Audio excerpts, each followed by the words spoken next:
क़ाल फ़ी शान हबीबिहिल करीम इन्नल्लाह व मलाइकतहु युसल्लूना अलन नबी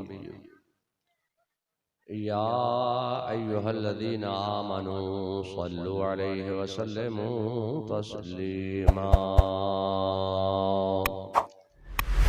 अस्सलातु वस्सलामु अलैका या दाफ़िअल बलाइ वल वबाइ वल क़हति वल मर्ज़ि वल अलम बिइज़्निल्लाह व अला आलिका व अस्हाबिका या मुहल्लिलु बिइज़्निल्लाह। सुब्हान रब्बिका रब्बिल इज़्ज़ति अम्मा यसिफ़ून व सलामुन अलल मुरसलीन वल्हम्दुलिल्लाहि रब्बिल आलमीन बिरहमतिका या अरहमर राहिमीन। मोहतरम वाविक़ार उलमाए मिल्लत इस्लामिया, बानियान जलसा, हाज़रीन बस, पैगामे गौसुल वरा कॉन्फ्रेंस में दूर दराज से तशरीफ लाने वाले जुमला हज़रात, पर्दा नशीन ख़वातीन इस्लाम, आज के तौलबा कल के हुफ़ाज़ उलमा, मिंबर शरीफ पर रौनक अफरोज जुमला उलमाए अहले सुन्नत, अस्सलामु अलैकुम व रहमतुल्लाहि तआला व बरकातुहू।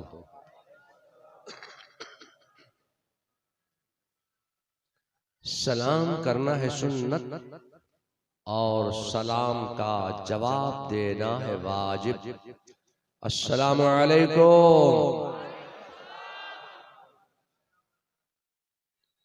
गुफ्तगू से पहले, आगाज तकरीर से पहले मैं ये गुजारिश करूंगा, ये इल्तमास करूंगा कि एक दिल होकर बारगाहे रिसालत यानी आकाए नामदार मदनी ताजदार सरकार अबद करार हबीब किरदिगार महबूब परवरदिगार शफी और रोज़े शुमार दोनों आलम में हमारे सरदार यानी हजरत जनाबे मोहम्मदुर रसूलुल्लाह सल्लल्लाहु ताला अलैहि वसल्लम के मुक़द्दस दरबारे गोहरबार में एक मर्तबा झूम झूम कर आवाज़ बुलंद अपने बंगला अंदाज में दुरूद व सलाम का नजराने अक़ीदत पेश फरमाइए। अल्लाहुम्मा सल्ली अला मौलाना मोहम्मद अला सय्यदना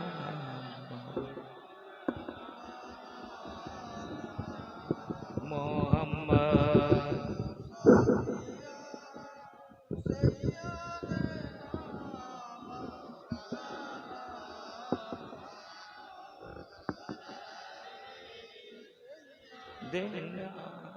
मौलाना मोहम्मद अल्लाह रब्बु मुहम्मदिन सल्लल्लाहु अलैहि वसल्लम नहनु इबादु मुहम्मदिन सल्लल्लाहु अलैहि वसल्लम। मौलाना आज के आपके इजलास के नाज़िम इजलास हैं और इनसे बराबर मेरी मुलाकात होती है। आप इजाज़त दें तो मैं अपने वालिद माजिद हुजूर रेहाने मिल्लत का एक जुमला पेश कर दूं।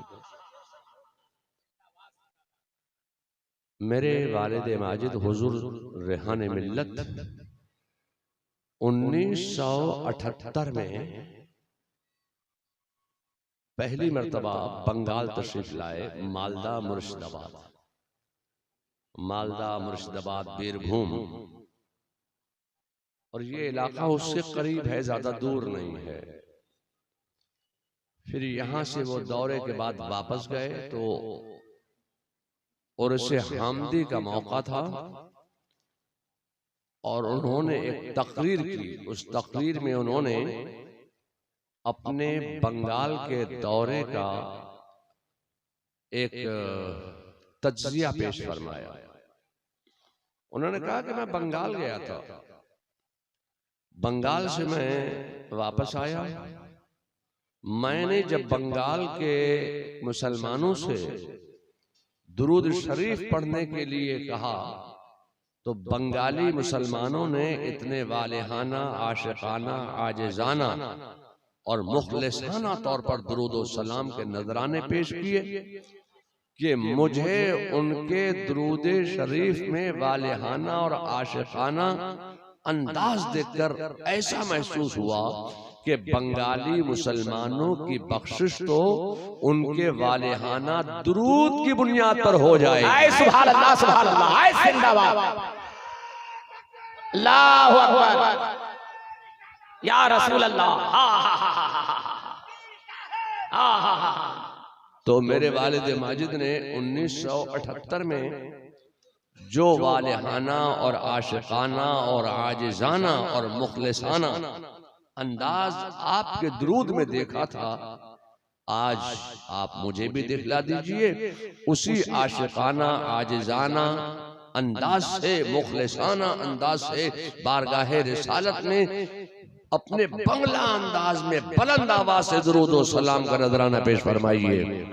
अल्लाहुम्मा देना मौलाना मोहम्मद,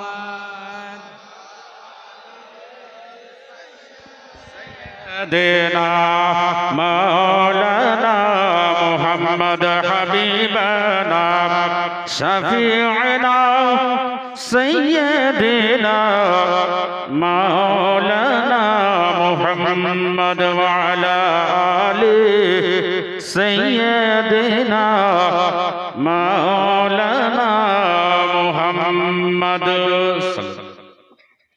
सल्लल्लाहु अलैहि नबील उम्मी व आलिहि सल्लल्लाहु अलैहि वसल्लम, सलातो व सलामन अलैका या रसूल अल्लाह। मैंने आज कोई खुतबा नहीं पढ़ा, किसी आयत का भी इंतखाब नहीं किया, इसलिए कि अगर मैं लंबा चौड़ा खुतबा पढ़ता अरबी में, फिर किसी न किसी आयत का इंतखाब करता, फिर उसका शान नुज़ूल बयान करता, फिर उसकी तफसीर बयान करता, फिर उसका तर्जमा बयान करता, फिर कुछ अशआर का इंतखाब करता, फिर आने वाली गुफ्तगू के लिए कुछ तमहीद बयान करता। अब तकरीर का नंबर आता है तो वक्त काफी हो चुका है, तो मैंने सोचा जब सारा वक्त तो इसी में गुजर जाएगा तो मैं तकरीर कब करूंगा। इसलिए मैंने फैसला किया कि बगैर किसी तमहीद के आज अपनी तकरीर का आगाज किया जाए। खुतबा आप पेश रो मुकर्रिरीन से सुन चुके, ये पैगामे गौसे आजम कॉन्फ्रेंस है, तो गौसे आजम का पैगाम क्या है, आज मैं मुख्तसर अंदाज में वो पैगाम पेश करना चाहता हूँ। और इसी पैगामे गौसुल वरा में मदरसा हुसैनिया के, दारुल उलूम हुसैनिया के तुलबा के दस्तार बंदी भी होना है, इसलिए आज मैं मुख्तसर से वक्त में हक़ाइक़ की चंद बातें आपके अज़हान में उतारने की सआदत हासिल करना चाहता हूँ। हमें और आपको सबको गौसे आजम के नाम पर यहाँ जमा किया है। तो हजरत सैयदना शेख अब्दुल कादिर जीलानी रदी अल्लाह ताला अन्हु का मकाम क्या है, उनका मनसब क्या है, उनका इल्मो फजलो कमाल क्या है कि हजरत सैयदना गौसे आजम इमामुल औलिया हैं, सैयदुल औलिया हैं, सनदुल औलिया हैं, कुतुबुल अख्ताब हैं, गौसुल अगवास हैं, गौसे आजम का कदम तमाम औलिया की गर्दनों पर, आपका मकाम ये। सैयदना शेख अब्दुल कादिर जीलानी बगदाद के एक मैदान में तकरीर फरमा रहे हैं।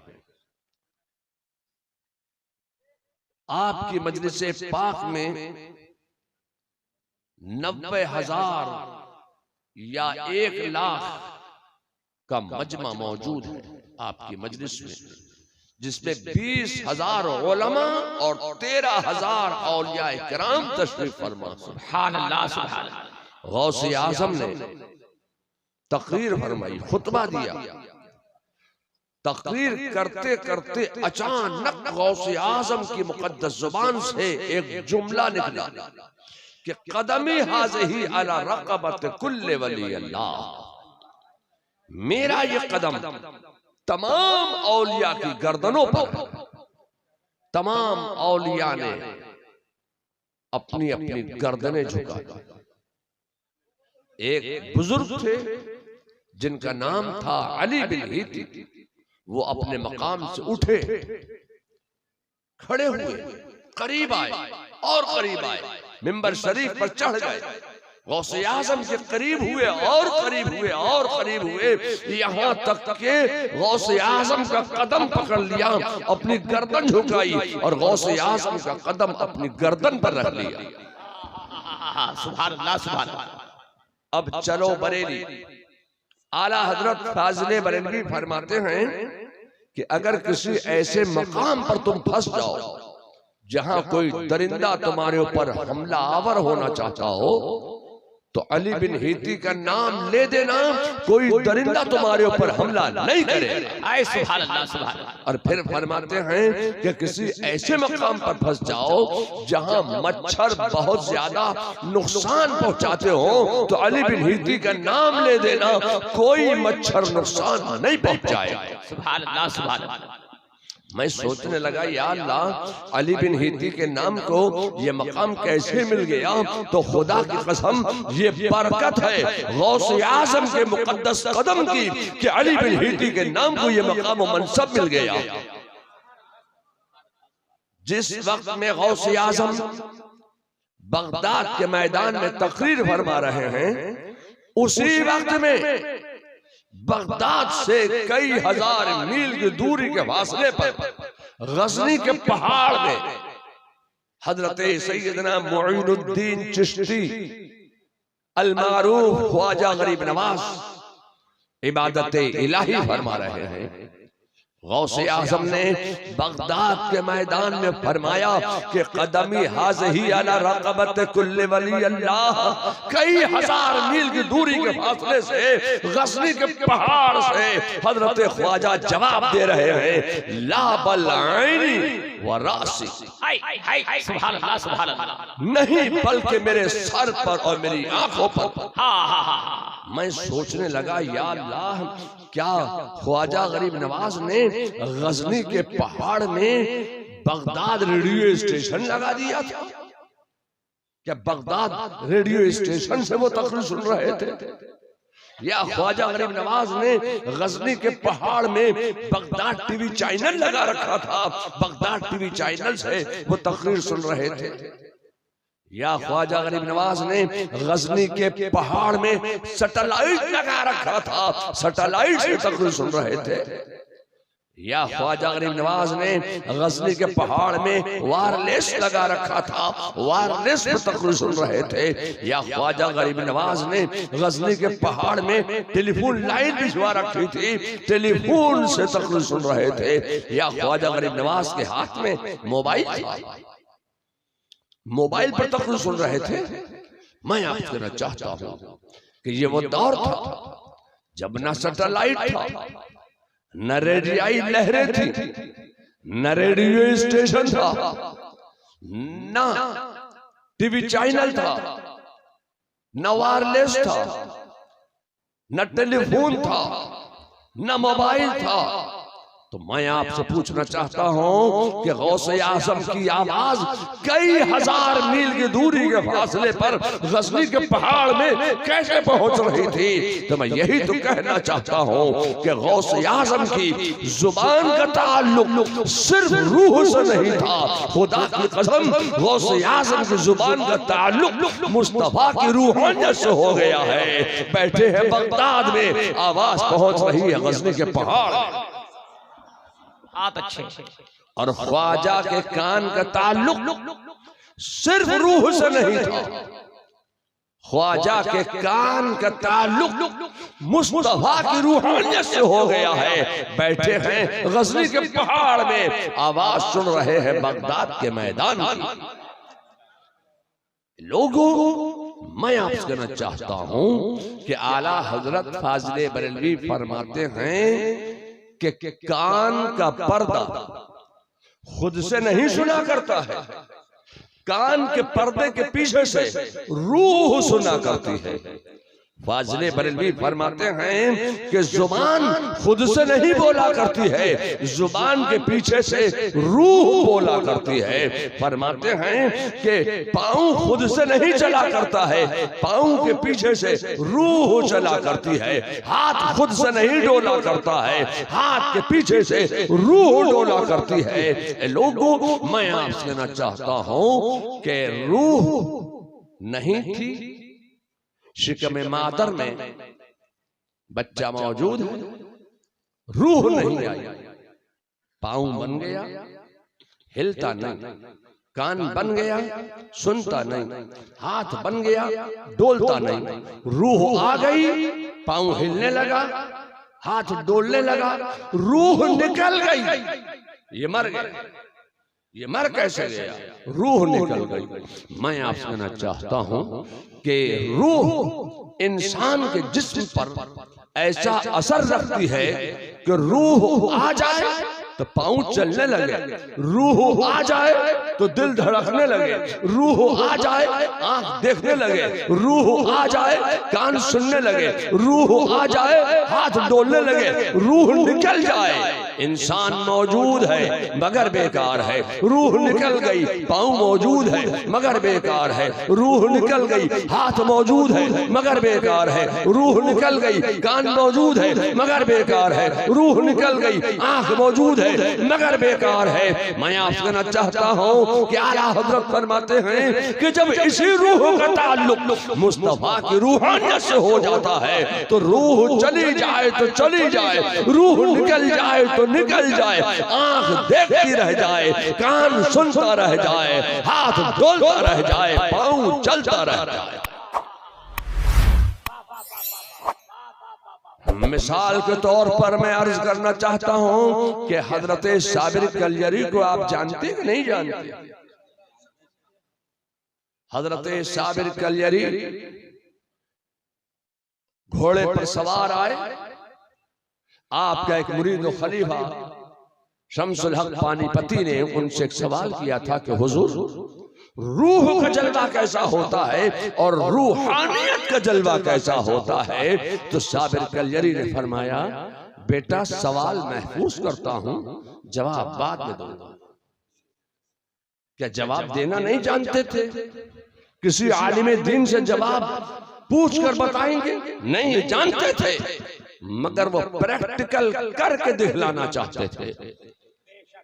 आपके विशाल का वक्त करीब आया तो आपने एक वसीयत फरमाई कि मेरी नमाज जनाजा कोई ना पढ़ाए, एक घुड़सवार आएगा वही मेरी नमाज जनाजा पढ़ाएगा। जनाजा तैयार करके मैदान में रख दिया गया। बहुत देर के बाद एक घुड़सवार नकाबपोश आया और उसने आपकी नमाज जनाजा पढ़ाई, दुआए मग़फ़िरत कर दी, घोड़े पर सवार भी हो गए। जैसे ही रवाना होना चाहते थे, फिर यही शम्सुल हक पानीपती आगे बढ़ गए और घोड़े की लगाम पकड़कर पूछा, आप हैं कौन? आप चेहरे से नकाब पलटकर अपना चेहरा दिखलाइए, आप हैं कौन? कहा, भाई तुम्हें नमाज जनाजा पढ़ना थी, नमाज जनाजा पढ़ ली, चेहरा देख के क्या करोगे? पूछा, आप हैं कौन? आप अपना नाम बताइए। कहा तुम्हें नमाजे जनाजा पढ़ना थी, नमाजे जनाजा तुमने पढ़ ली, नाम पूछ के क्या करोगे? कहा आपको मालूम है कि आपने किसकी नमाज जनाजा पढ़ाई है? कल जब मौर्रिख तारीख लिखने के लिए बैठेगा तो तारीख अंधेरे में रह जाएगी, मौर्रिख किसका नाम लिखेगा? इसलिए मैं तारीख को अंधेरे से बचाने के लिए आपका नाम पूछना चाहता हूँ, आपका चेहरा देखना चाहता हूँ। घोड़े पर बैठे बैठे कहा, ए शम्सुल हक, तूने ही तो मुझसे सवाल किया था कि रूह का जलवा कैसा होता है और रूहानियत का जलवा कैसा होता है, तो आज ही के दिन के लिए मैंने तेरे सवाल को महफूज कर लिया था। आज मैं तेरे सवाल का जवाब देना चाहता हूँ। देख, जिसे तू गहवारे में लेटा देख रहा है ये रूह का जलवा है, और जिसे तू घोड़े पर बैठा देख रहा है ये रूहानियत का जलवा है। ये रूह वाला लेटा है, ये रूहानियत वाला बैठा है। लोगों, मैं आपसे कहना चाहता हूँ, हजरत साबिर कलयरी ने जवाब दिया कि ए शम्सुल हक, जिसे तू गहवारे में लेटा देख रहा है इसे फना कहते हैं, और जिसे तू घोड़े पे बैठा देख रहा है इसे बका कहते हैं। ये रूह का जलवा है, ये रूहानियत का जलवा। जिंदाबाद, नारे तकबीर, नारे रिसालत, उलमाए अहले सुन्नत, फैज़ाने औलियाए किराम। लोगों, मैं आपसे कहना चाहता हूं कि आला हजरत का यही तो पैगाम है कि रूह का ताल्लुक जब मुस्तफा की रूहानियत से हो जाता है तो रूह चली जाए तो चली जाए, आंख देखती रह जाए, कान सुनता रह जाए, पांव चलता रह जाए।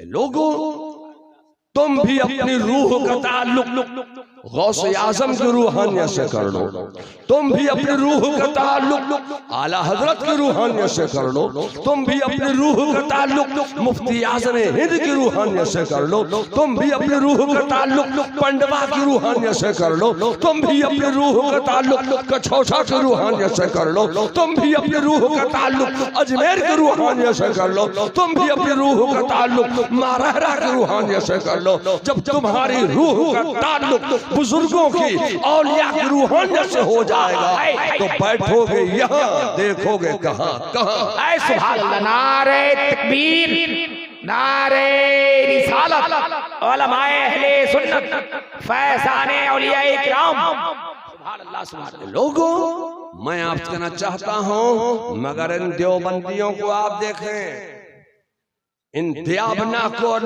वहाबिया को आप देखें कि जो बात इन लोगों को रूह वालों के लिए कहना चाहिए थी वही बात इन लोगों ने रूहानियत वालों पर फिट कर दी, वही बात इन लोगों ने वलियों पर फिट कर दी, और वही बात इन लोगों ने नबियों पर फिट कर दी। साफ तौर से कह दिया कि मोहम्मद या अली जिसका नाम है वो मरकर मिट्टी में मिल गए। अरे लोगों, रूह वाले का मकाम और है, रूहानियत वाले का मकाम और है, वली का मकाम और है, नबी का मकाम और है। मैं मिसाल के तौर पर अर्ज करूं कि ये लोग एक बात की तशहीर करते हैं कि साहब, इंसान जब जमीन में जाएगा तो जमीन इंसान के जिस्म को गला देती है, सड़ा देती है, फना कर देती है, ये जमीन इंसान के जिस्म को खा जाती है। ये जितने अदियाने बातला हैं ये इसी बात की तशहीर में लगे हुए हैं।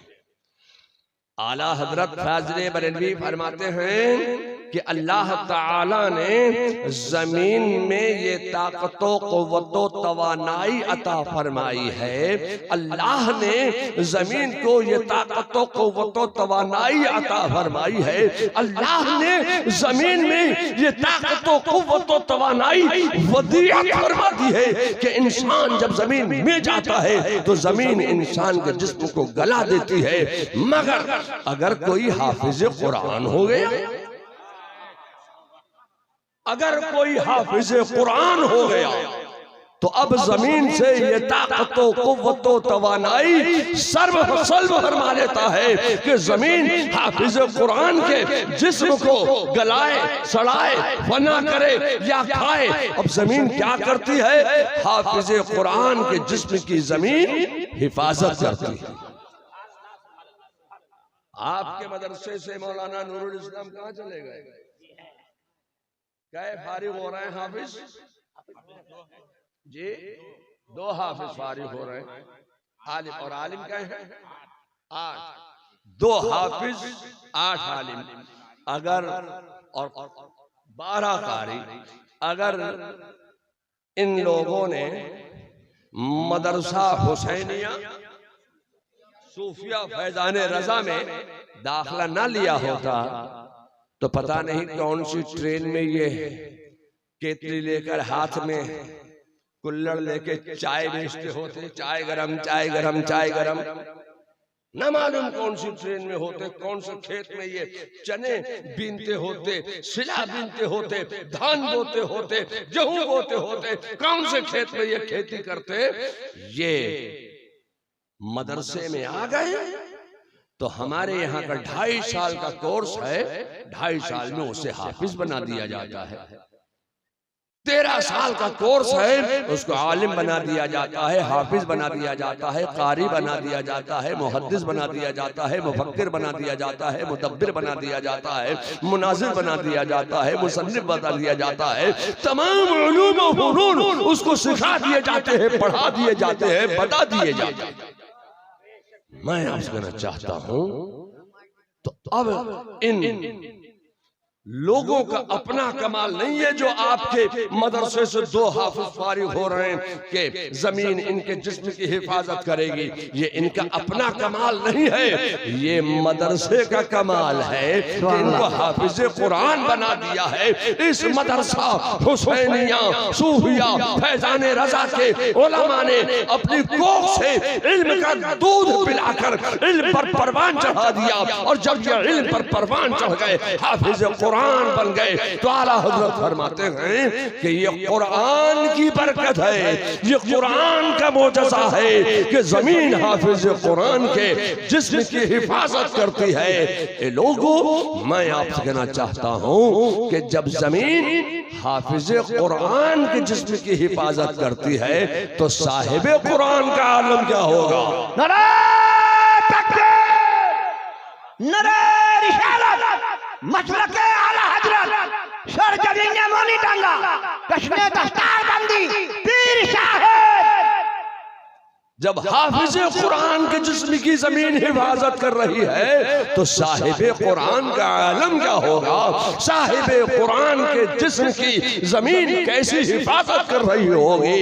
लोगों, मैं आपसे कहना चाहता हूँ कि जमीन का वो हिस्सा जो मेरे मुस्तफा जान रहमत सल्लल्लाहु अलैहि वसल्लम के मुकद्दस जिस्म नास से मस कर गया है, जमीन का वो हिस्सा अर्श आज़म से भी अफजल हो गया। सुभान अल्लाह। बहुत एक बात मुझे याद आई, मौलाना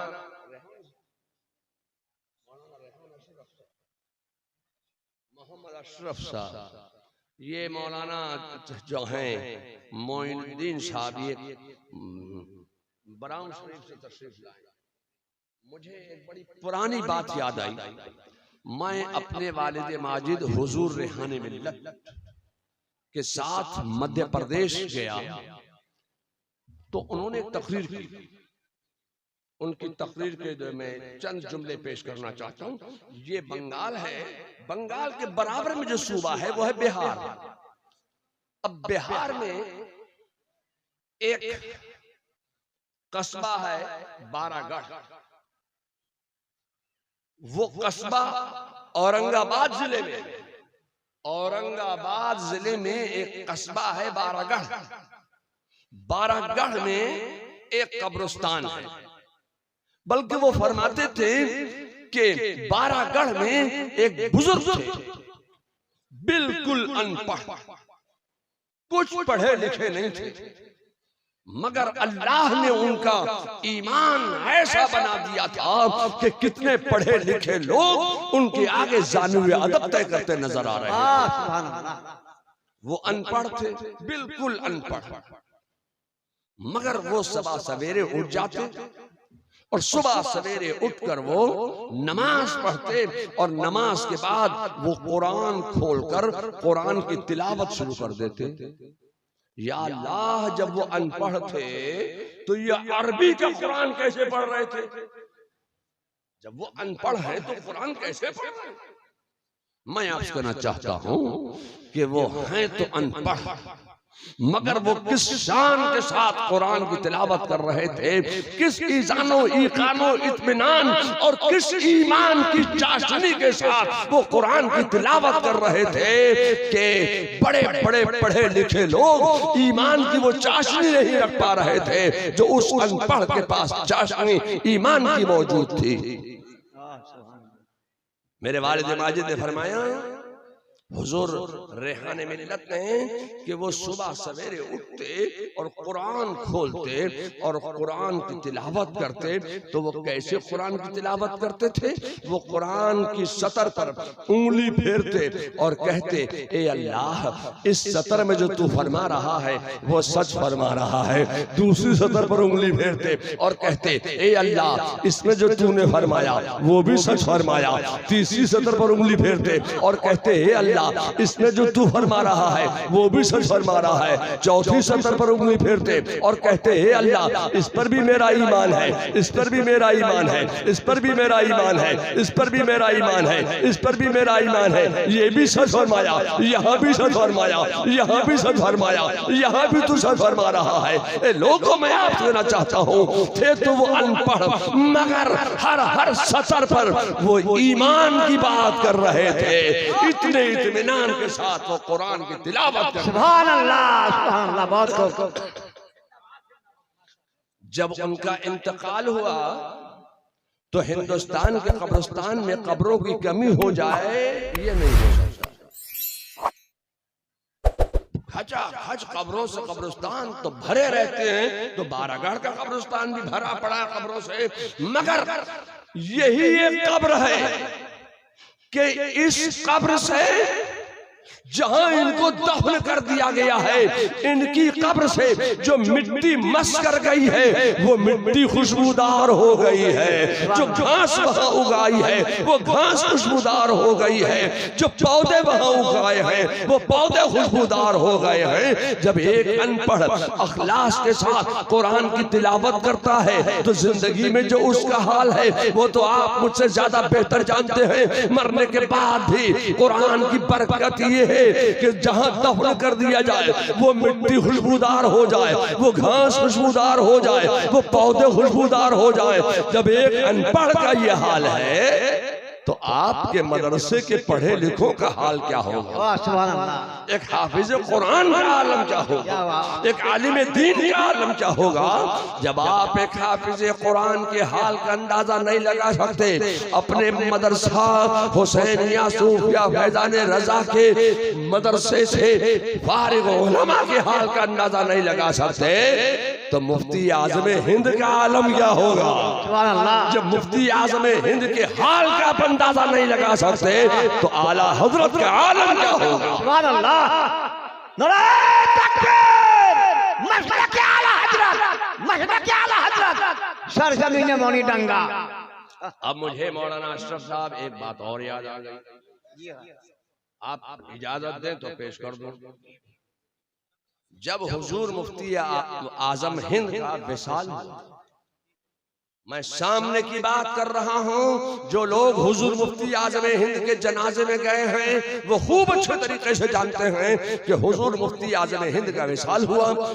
जब आपकी कब्र शरीफ को खोदा गया तो हमारे यहाँ इतनी गहरी कब्र खोदी जाती है कि इंसान सीधा खड़ा हो जाए। वो एक मजमून अलग है। जब उनकी कब्र खोदी गई तो आला हजरत की कब्र खुल गई, क्योंकि बस एक ही ईंट का तो फर्क है मुफ्ती आजम और आला हजरत की कब्र में, बराबर बराबर कब्रें। जब कब्र खुल गई तो आला हजरत की कब्र से एक खुशबू आई, एक भीनी भीनी खुशबू आई। लोग वहां की मिट्टी को उठाकर ले गए। फिर जब मेरे वालिद माजिद का इंतकाल हुआ और जब मेरे वालिद माजिद को दफन किया गया तब भी आला हजरत की कब्र खुल गई, क्योंकि यहाँ भी सिर्फ एक ही ईंट का फर्क है। आला हजरत की कब्र खुल गई। जब आला हजरत की कब्र खुल गई तो आला हजरत के मजार से एक हल्की हल्की हवा आ रही थी और पूरा इलाका खुशबुओं से मुअत्तर हो गया था। पूरा मोहल्ला खुशबू से महकने लगा था। तकरीबन 20 साल के बाद मैं एक जगह दावत में गया तो एक साहब ने अपनी ड्रॉ खोली, दराज खोली। जब वो ड्रॉ खोली तो एक खुशबू आई। मुझसे उन्होंने पूछा कि ये खुशबू बताइए कौन सी।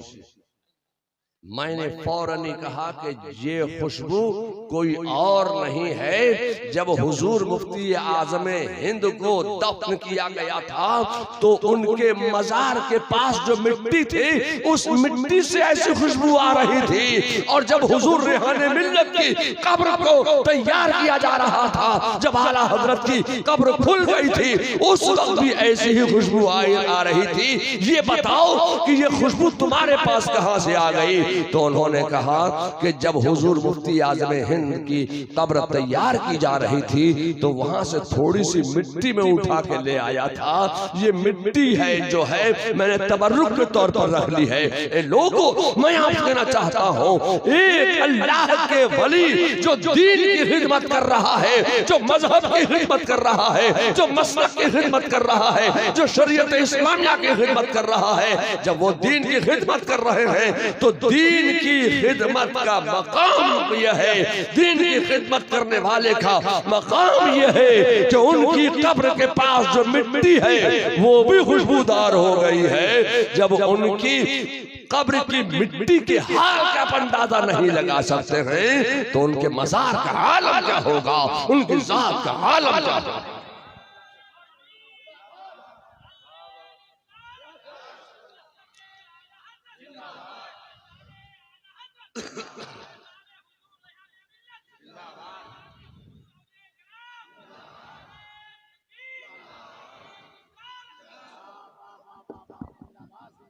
बात मेरी कहां से कहां निकलती चली गई। मैं ये कह रहा था कि मैंने खुतबा नहीं पढ़ा। खुतबा मौलाना मोइनुद्दीन साहब ने पढ़ लिया। आपने खुतबा पढ़ा था या आपने भी बगैर खुतबे के शुरू हो गए? खुतबा पढ़ा था। मैंने इसलिए नहीं पढ़ा कि भाई लंबा चौड़ा खुतबा पढ़ूंगा तो टाइम काफी हो जाएगा। बगैर खुतबे खुतबा पढ़ा मौलाना मोइनुद्दीन ने। मौलाना नूरुल इस्लाम साहब खुतबा पढ़ते हैं जी। अब खुतबा सुनिए कैसे पढ़ते हैं ये। इन्होंने खुतबा पढ़ा, कहा अल्हम्दुलिल्लाह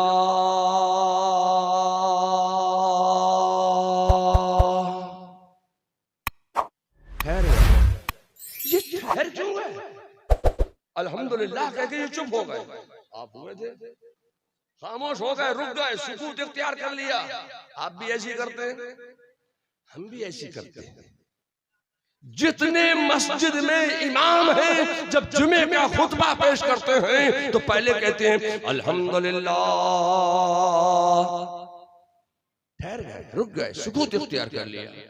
या अल्लाह, जहां एक मर्तबा अल्हम्दुलिल्लाह कहने से काम चल सकता था वहां फिर कहा अल्हम्दुलिल्लाह नहमदुहु व नस्तईनुहु व नस्तगफिरुहु। अल्हम्दुलिल्लाह, जितने उलमा हैं, जितने मुफ्तियान हैं, जितने इमाम हैं, जितने खतीब हैं, जब खुतबा देते हैं तो एक मर्तबा अल्हम्दुलिल्लाह कह के चुप हो जाते हैं, खामोश हो जाते हैं।